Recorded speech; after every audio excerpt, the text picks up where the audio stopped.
ये भजन 18-17 वचन से पढ़े के। वो हमरा के बलवंत शत्रु से और उनकरा से जे हमरा से घृणा करत रहे उनसे छोड़ौले, काहे कि वो अधिक सामर्थी रहले। हमारा विपत्ति के दिन ऊ आ गईले, बाकी यहोवा हमार आश्रय रहले।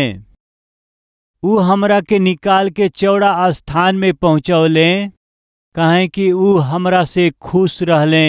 अब कहत हमें बहुत ही बलवंत दुश्मन के हाथ से रउआ हमके छोड़ौली, हमके सुरक्षा दियली, हमार रक्षा कैली, हमार सहारा बनली। काहे कहला से ई कह के ऊ जवाब देले हमें, काहे रउआ हमके छोड़ौली कहला से, काहे कि रउआ हमसे खुश रहली यही खातिर से। कहा रउआ हमसे खुश बनी यही से। कितना लोग बात के कह सकेला यीशु जी हमसे बहुत खुश हमें। सामान्य रूप से एगो टीचर केकरा के पसंद करेला बताई?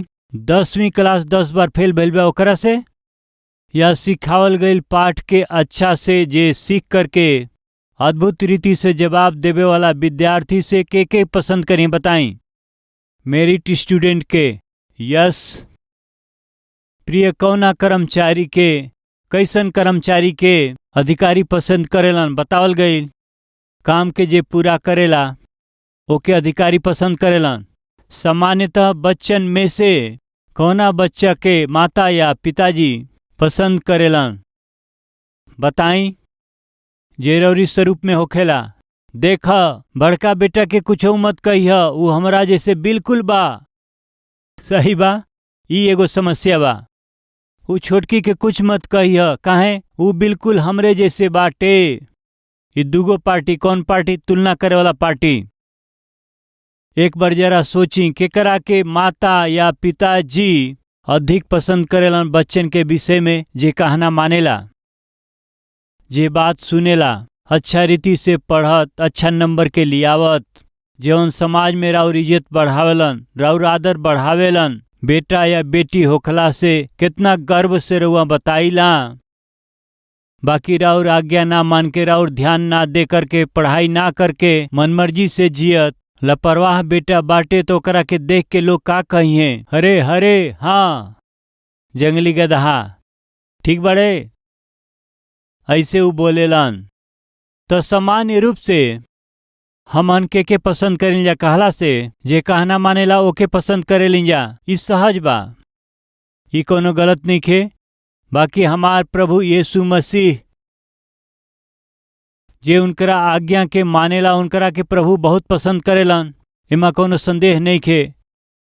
प्रभु के हुक्म मानला बिना जे बलवा करत रहेला उनकर परमेश्वर इंतजार करेलन। का करेलन? इंतजार करेलन। कहिया तू हमारा प्रेम के समझबा, कब तू हमारा मर्जी के जानबा, कब तू हमारा पंख के आड़ में आके सुरक्षित रहबा। ये सोच के रउआ खातिर बड़ा इंतजार के साथ बाट जोहेलन। काहे खातिर? अब वो परमेश्वर रउआ से प्रेम करेलन। यही से माता पिता के प्रेम से भी बढ़ के, एगो टीचर के प्रेम से बढ़ के हमारा प्रभु यीशु मसीह के प्रेम बहुत ही उत्तम हवे। दाऊद कहत हमें कि हमसे हमार परमेश्वर बहुते खुश हमें। राइट, बाइबल में परमेश्वर के जरिए भेजल गईल एगो दूत परमेश्वर के भक्त से बात करत हमें। ई बाइबल में लिखल गईल बा का हवे? तू परमेश्वर के अति प्रिय हौवा। ऐसन केकरा विषय में लिखल बा बताई? बताई? दानियल के विषय में लिखल गईल बाटे। यस। फिर दानियल का जीवन कैसन रहल?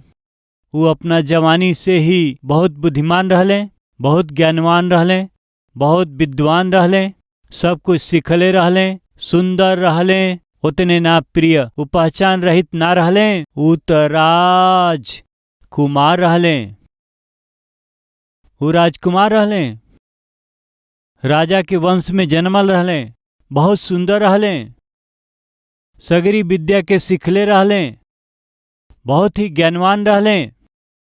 दानियल के ध्यान से जंचला से उनकरा में कोनो प्रकार के दोष दिखाई ना दिहल। ये सब हो करके भी बहुत अधिक, बहुत अद्भुत आत्मिक व्यक्ति रहले। प्रिय, आज बहुत से लड़का और लड़की लोग के आत्मिक जीवन ना जी पौला के और पवित्र जीवन ना जियला के कारण हम बताई परमेश्वर जौन उनके स्वरूप देले हमें ओकरा के वो आधार बना करके अपवित्र काम खातिर के, अपवित्र मित्रता खातिर के इस्तेमाल करेलन। प्रिय भाई बहन सुनत हैं का? प्रभु रउआ के सुंदर रूप देले हमें, ओकरा के रउआ अपवित्र अशुद्ध काम खातिर के इस्तेमाल करी, एकरा खातिर ना दिहले। कई बेर माता पिता आ करके बहुत बार वो बहुत दुखित होखेलन। एगो सुंदर लड़की रहली, खूबसूरत लड़की रहली, उनकर खूबसूरती बर्बाद कर दिहलस। का बर्बाद कैलस? वो लड़की के सुंदरता, वो लड़का के सुंदरता, वह हमके बर्बाद कैलस। आज के वो यहाँ बाटे का कहे वाला हमारा जीवन के बर्बादी हमार सुंदरता है। हमार पढ़ाई छूटला के कारण हमार सुंदरता है। हमारा सुंदरता के आधार बना के निकम्मा मित्र के साथ घूम करके पढ़ाई के समय हम पढ़ाई ना करके एग्जाम के तैयारी करे के रहे, हम तैयारी ना करके हम अपना माता पिता के भी भूल गईली। वो हमरा खातिर कितना परिश्रम करत हम एक ध्यान ना दिहले। वो लड़का के पीछे गईले, वो लड़की के पीछे गईले। एक दिन हमार बेटा प्रिंस हमसे बात करके कॉलेज में एगो तमाशा के घटना घटल उ बतावत रहले, हंस के उ बतावत रहले, डैडी आज एगो तमाशा के घटना घट गइल बा। का भइल बा? हम पूछली। हम और हमार 3 गो मित्र साथ में हमहन बैठल रहनी डैडी। बैठला से 3 गो लड़की अली डैडी। उमा से एगो कहली ये लड़की के बॉयफ्रेंड हमें, ये लड़की के बॉयफ्रेंड हमें, हमार बॉयफ्रेंड नहीं खान, तो हम लोग तीनों में से हमारे एगो बॉयफ्रेंड बनबा का? ऐसे वो पूछली। प्रिय, जब हमार बेटा यहाँ से अमेरिका जात रहले वही समय वो प्रेम से वो हमके ई रिंग पहनौले और हम दूसर का रिंग उनके पहनौली। बेटा यदि तोहरा से केहू पूछी त बता दीहा इंगेजमेंट हो गइल बा, ई बता दीहा। का बताओ के बा? इंगेजमेंट हो गइल बा ई कह के बता दीहा। केकरा साथ इंगेजमेंट? परमेश्वर के साथ, परमेश्वर के सेवा के साथ और परमेश्वर के सेवकाई के साथ उनकरा बुलाहट से हो गइल बाटे।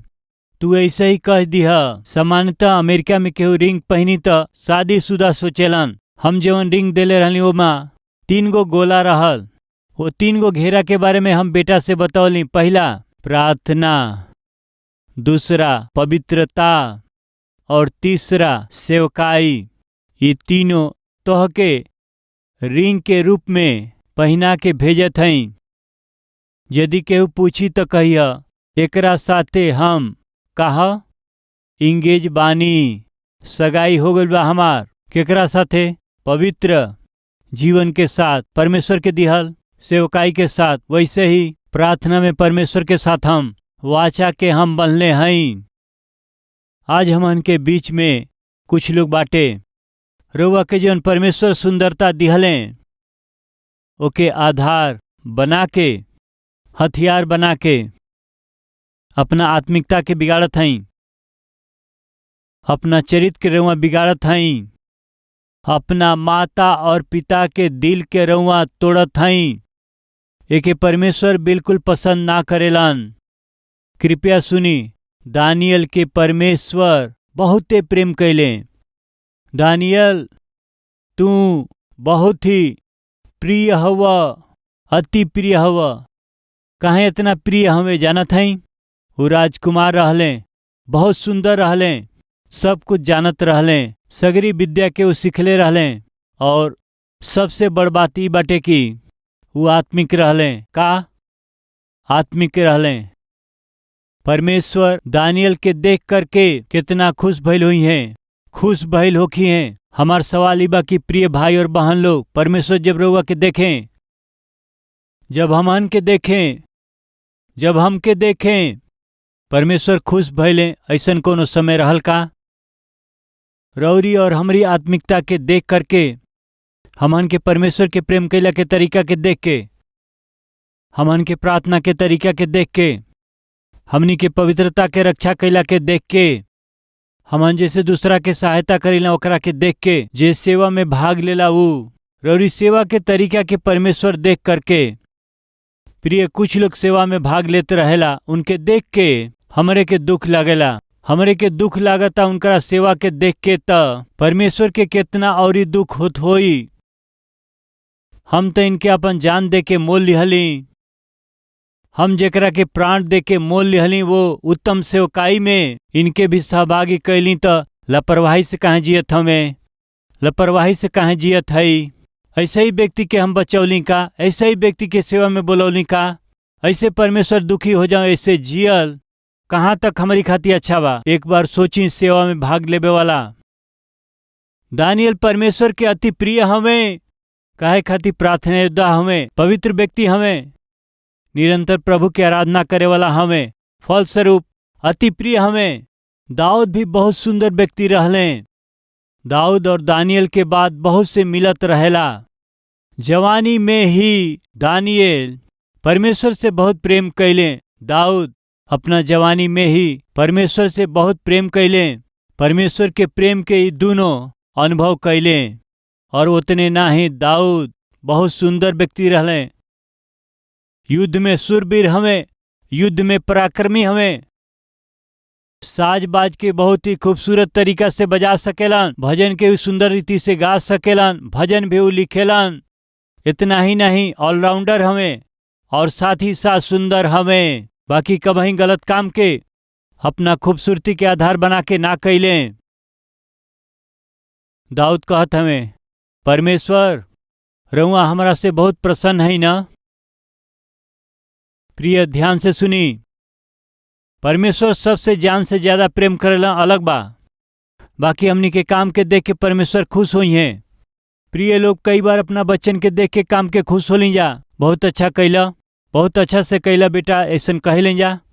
ऐसे परमेश्वर हमनी के देख के खुश हुई हैं। ऐसा समय कितना बा आज रौरी जीवन के, हमारा जीवन के परमेश्वर देखत हमें त वो खुश होके ऐसा जीवन बितावत हैं का। एक बार सोची, हमार परमेश्वर हमके छुड़ौले बाड़े, हमरा से भी बलवंत, हमारा शत्रु के हाथ से परमेश्वर हमरा के बचौले हमें। काहे बचौले कहला से अपना परमेश्वर के प्रसन्न करे वाला जीवन हम बितावत हैं। यही से जौन काम परमेश्वर के पसंद नहीं के वो हम ना करब, अपना परमेश्वर के दुख देवे वाला काम हम ना करब।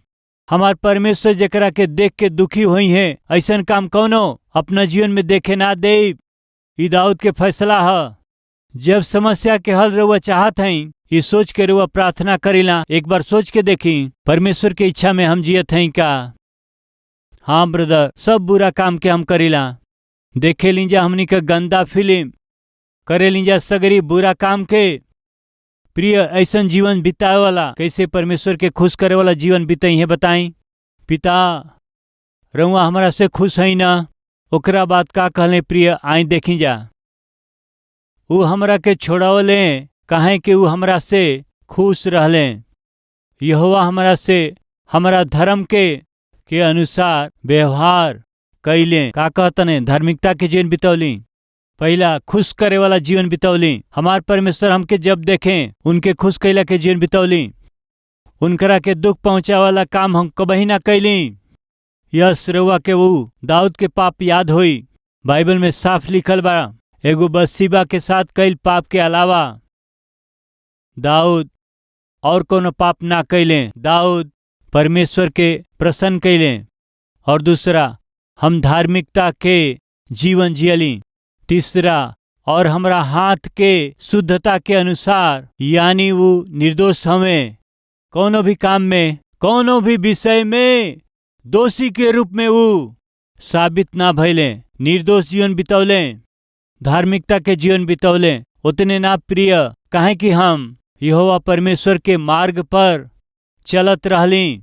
दुष्टता के राह पर वो ना गईले, बुरा संगति में वो ना गईले, बुरा सोच के अनुसार वो ना चलने, बुरा स्थान में वो ना गईले। ओकरा बाद देखियो का कहत हमें, और दुष्टता के कारण अपना परमेश्वर से हम दूर ना भइली। पाप में काम के करे खातिर के, अपवित्र काम के करके ओकरा में डुबला से क्षणिक काल के पाप भोग खातिर जाए वाला हम बिल्कुल ना है पिताजी। प्रिय उत्तर चाहे क्या प्रार्थना के जवाब मिले के आशा करत हैं का। तो देखी फिर का कहत हमें दाऊद, पिता हम रउआ के प्रसन्न करे वाला जीवन जियली, धार्मिकता के हम जीवन बितौली पिता, एगो निर्दोष जीवन के हम जियली पिता, रौरी पीछे हम चलनी पिताजी, रउआ के हम कबहीं भी नेखी छोड़ले पिता। यानी अर्थ का हम भटकल नेखी, गलत कदम नेखी उठौले पिता। ओकरा बाद में काहे कि उनकर सगरी फैसला हमरा सामने बनल रहे और हम तो उनकर विधि के कबहीं भी ना छोड़ली। हम उनकर आज्ञा मानत हई, हम उनकर आज्ञा मानत हई, उनके हम प्रसन्न करत हई, हम उनकर धार्मिकता में चलत हई, निर्दोष जीवन के बितावत हई। हम अधर्म के काम के ना करके हम अपना परमेश्वर के पीछे चलत हई, हम परमेश्वर के हुक्म मानत हई, हम उनकरा सामने सिद्ध बनल रहली और अधर्म से अपना आप के बचौले रहली। का कहत हमें? हम अधर्म के काम ना करब और अधर्म से अपना आप के हम बचौले रहली। का अर्थ बा? यदि मौका मिलला से भी ना खा पौली। अर्थ बताई? जा ना पौली। अर्थ बताई? काहे न गईली भाई? ना गईली।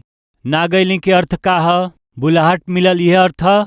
बचौले रखली अने अर्थ का ह? करे के अवसर मिलल रहे। प्रिय भाई बहन, हमनी में कुछ लोग काहे वो कुछ पाप के काम के निखंजा करत, कैला के अवसर उनके ना मिलल, यही से कैला के अवसर हुआ के ना मिलल, वही से आज धर्मी दिखाई देत हई। बाकी पाप के अवसर मिलला से रउआ चुप रहब का? कैले बिना रह सकिला का? पिता, अधर्म के काम हम कैला से अपना आप के बचौले रहली, कैला के मौका हमके मिलल, हम ना करब ई हम सोचली, बिना कैले हम रह गईली। ए खातिर कि हम रौरी दृष्टि में खराब व्यक्ति के रूप में रहल चहली। कहत हमें देखी, हम उनकरा सामने सिद्ध बनल रहली और अधर्म से अपना आप के बचौले रहली। यहोवा त हमरा के धर्म के अनुसार बदला दिहले और हमरा हाथ के वो शुद्धता के अनुसार ही जेकरा के ऊ देखत रहले जवाब दिहले। प्रार्थना के जवाब चाही तो फिर और हाथ शुद्ध रहे के चाही। प्रार्थना के जवाब चाही का तो फिर रउआ के खरा जीवन बितावे के बा। प्रार्थना के जवाब चाही का तो फिर दुष्टता के काम रउआ में ना होके अपना आप के रक्षा करी। प्रार्थना के जवाब चाही का तो रउआ परमेश्वर के अधीन हो जाई। परमेश्वर के छोड़ला बिना उनकरा पीछे चले के बा, धार्मिकता के साथ जीवन बितावे के बा, शुद्धता के साथ रउआ के जिए के बा। ई सब रौरी जीवन में संभव होई तब रउए कहब कि हम अपना परमेश्वर के अति प्रिय संतान हई। प्रिय भाई बहन, का कबहू भी ये बात के अपना जीवन में कहले बानी का प्रभु और हम प्रिय बच्चा हई? बता पौली का? काहे न बता पौली? कहाँ सवेरे उठते परमेश्वर के कौनो न कौनो दुख देवे वाला काम करत रहिला। हर एक दिन में जौन परमेश्वर के पसंद नहीं के उहे काम के करत आइल हई। प्रभु के मन के दुख देवे वाला काम हम करत आइल बानी। हम परमेश्वर के खुश करे वाला जीवन कबहू ना जियली। यदि सच्चाई हवे त आज अपना जीवन के रुआ सुधारे के बाटे। परमेश्वर से रुआ के जवाब चाही त रौरी ओर से रुआ के कुछ करे के बाटे, ओके करे के बाटे। ओकरा में देखी ई बा मुख्य विषय का ह? धार्मिकता से जिए के बा, खराई से जीवन बितावे के बा, दुष्टता के काम से दूर जिए के बा, परमेश्वर के छोड़ला बिना उनका रास्ता पर रुआ के चले के बा, उनके खुश करे वाला जीवन जी। हम परमेश्वर के नजर में सिद्ध बनल रहली, यही से हम परमेश्वर के प्रतिफल पौली। हाँ, आज हम परमेश्वर से प्रार्थना करे के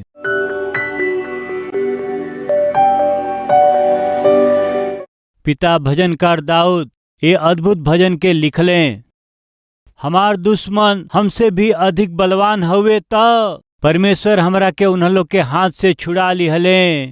काहे कि हम अपना परमेश्वर के प्रिय हई, यही खातिर से धार्मिकता के रास्ता में चलल बानी, यही से पाप रहित जीवन के बितौल हई, यही से अपना परमेश्वर के हम कबहू ना छोड़नी, यही खातिर से विधि के हम पालन कैले हई, यही से अपना परमेश्वर के नजर में हम सिद्धता के जीवन बितौली। यही से हमार परमेश्वर हमके प्रतिफल दिहले। दाऊदी कहले ऐसन अनुग्रह पिता हमके भी दें, ऐसन जीवन हमके प्रदान करी।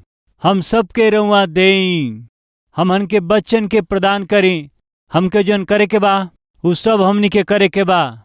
हमके जोन नेखे करे के ना करके रौरी पास आके चमत्कार करी, अद्भुत काम के करी। हे पिता, रउआ आज कल और युगानी युग एक समान है। हे पिता, यह प्रकार से हमन कितना बाइबिल के पद के याद करी तबो भी हमन के जवाब ना मिली। सामर्थ के साथ में ओके करे के ह। फलस्वरूप हमन के विजय पावे के बाटे, फले के बाटे, फलवंत जीवन के बितावे के बा। ऐसन अनुग्रह हमन के देई, यीशु के नाम से मांगत हैं पिताजी, आमीन।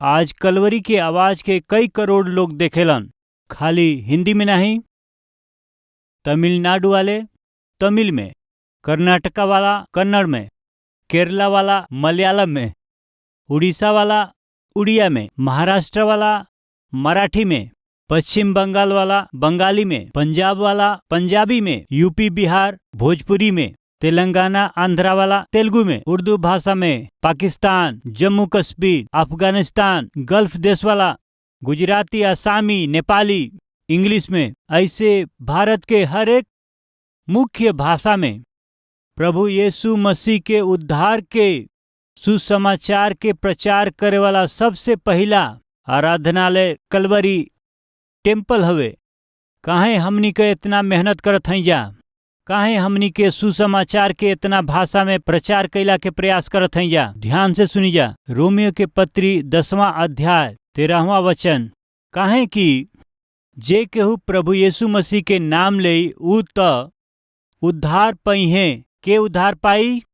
जो यीशु मसीह के नाम लेई ऊ उद्धार पाई है। यदि लोगन के उद्धार होखे के बा, यदि उन्हन लोग के पाप के माफी होखे के बा, तो उन्हन लोग के यीशु के नाम के बुलावे के बा। बुलावे के बा तो विश्वास करे के पड़ी। विश्वास करे के बाटे तो प्रभु के बारे में सुने के बा। प्रभु के बारे में सुने के बा तो केहू के न केहू के सुनावे के बा। यदि केहू सुनावे वाला होखी तो उन्हन लोग के भेजे वाला भी केहू न केहू होखे के चाही। कलवरी की आवाज के मदद करे वाला का करत हमें जानत हई?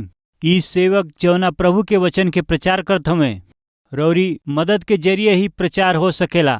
हम जौना वचन के प्रचार करीला 17 अलग अलग भाषा में भारत के चारों कोना में पहुँचेला। खाली भारत में ही नहीं, हमारा पूर्व की ओर बांग्लादेश में, दक्षिण की ओर श्रीलंका में, उत्तर की ओर नेपाल में, पश्चिम की ओर पाकिस्तान में, अफगानिस्तान में, गल्फ कंट्रीज में कलवरी के आवाज का प्रचार होखेला।